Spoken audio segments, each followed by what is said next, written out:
नमस्कार, मी पंकजा गोपीनाथ मुंडे, आपल्या सर्वांचे लाडके लोकनेते, आपला लाडका नेता आणि माझे पिता यांची जयंती आहे 12 डिसेंबर रोजी.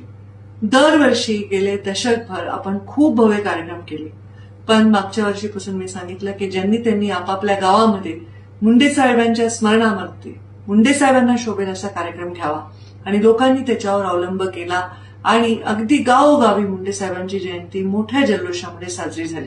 मुंडे साहेबांच्या जीवनाला शोभेल असे काम केले, कोणाच्या दुःखी माणसाची मदत केली, शेतकऱ्यांची मदत केली, विद्यार्थ्यांची मदत केली, आजारी लोकांची मदत केली. अशा प्रकारचे कामं करून मुंडे साहेबांसाठी त्यांच्या जाण्यानंतर देखील आपण आपलं प्रेम दाखवलं.